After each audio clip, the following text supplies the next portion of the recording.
Imagine um mundo antes dos telescópios, quando o universo era apenas o que se podia ver a olho nu. Era óbvio que a Terra não se movia e que tudo o que estava no céu, o Sol, a Lua, as estrelas, os planetas, giravam ao nosso redor.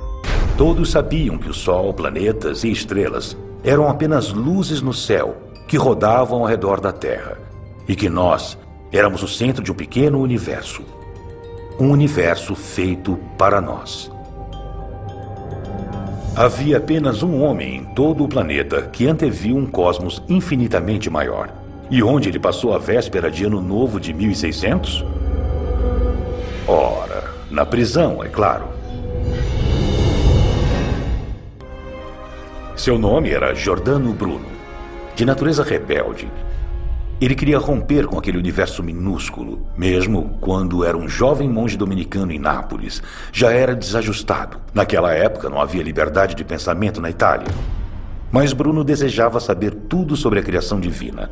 Ele então ousou ler os livros banidos pela igreja, e essa foi a sua ruína. Em um desses livros, um antigo romano, que estava morto há mais de 1500 anos, contou-lhe sobre um universo muito maior. Tão ilimitado quanto sua ideia de Deus.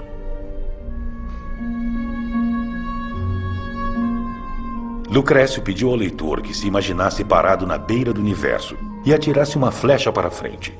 Se a flecha não parasse, então era óbvio que o universo se estendia além do que aquilo que pensou ser a beira. Mas se a flecha não continuasse, digamos que batesse num muro, então o muro devia ficar além daquilo que pensou ser a beira do universo. Agora, se você subisse naquele muro e atirasse outra flecha, novamente só há dois resultados possíveis. Ou ela voa para sempre pelo espaço, ou bate em algum limite em que você pode subir e atirar mais uma flecha. De qualquer forma, o universo não tem limites. O cosmos deve ser infinito. Essa ideia fez total sentido para Bruno. O Deus que ele adorava era infinito. Então, pensou ele, como a criação poderia ser algo menor?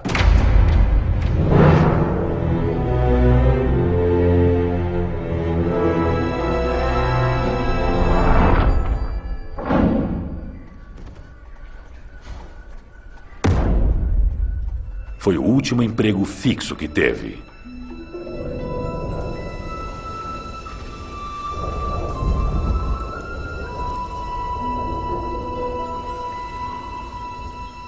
Aos 30 anos, ele teve a visão que selou seu destino. Nesse sonho, ele acordou em um mundo contido dentro de uma tigela limitante de estrelas. Esse era o cosmos da época de Bruno.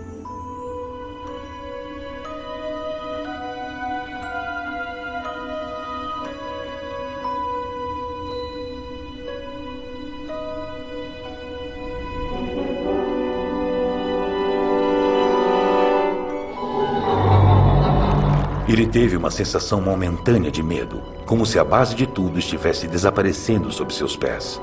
Mas recuperou a coragem.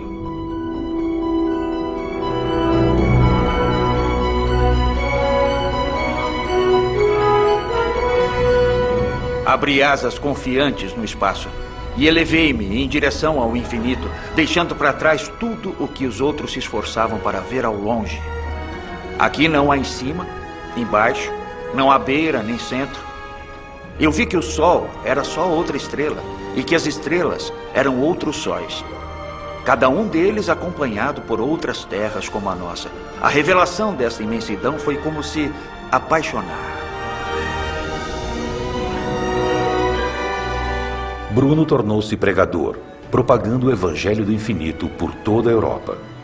Ele pensou que outros adoradores de Deus naturalmente abraçariam essa visão maior e mais gloriosa da criação. Mas que tolo fui eu.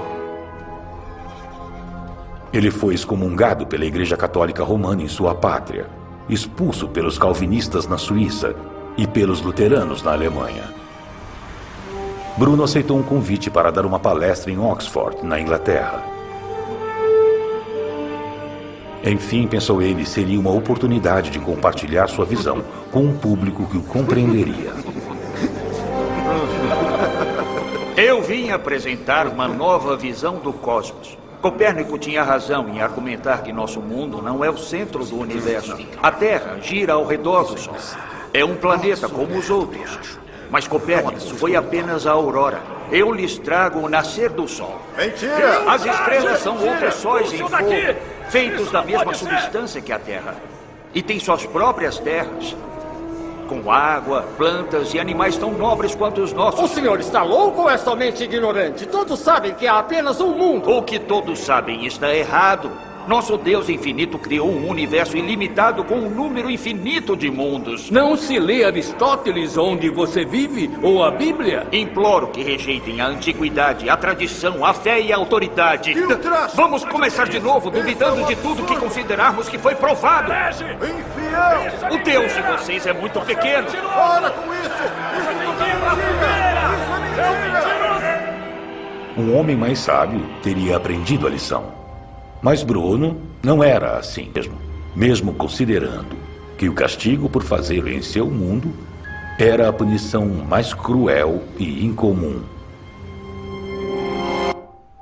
Giordano Bruno vivia em uma época em que não havia separação entre igreja e Estado, ou a noção de que liberdade de expressão era um direito sagrado de cada indivíduo.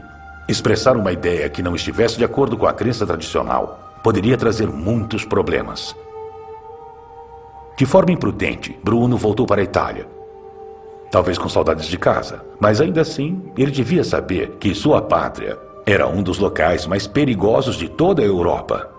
A Igreja Católica Romana mantinha um sistema de tribunais conhecido como Inquisição, e seu único propósito era investigar e atormentar qualquer um que ousasse expressar opiniões diferentes.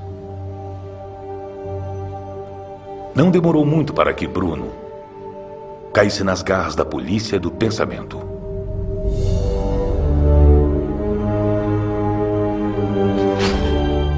Esse andarilho que adorava um universo infinito ficou preso por 8 anos.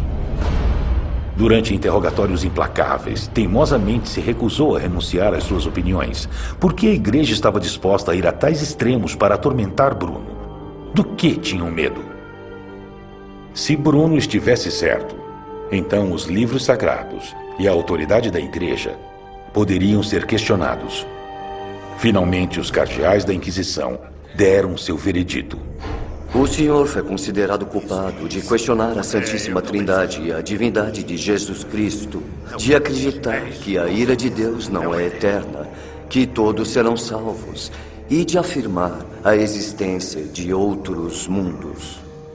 De joelhos! Todos os livros que o senhor escreveu serão reunidos e queimados na Praça de São Pedro. Reverendo Padre, pude refletir muito durante os 8 anos de confinamento. Oh, então vai se retratar. Meu amor e reverência pelo Criador inspiraram a visão de uma criação infinita. Muito bem. O senhor será entregue ao governador de Roma, que administrará a punição adequada àqueles que não se retratam. Levem ele! Levem ele logo! Talvez o senhor tenha mais medo de proferir a sentença do que eu de ouvi-la.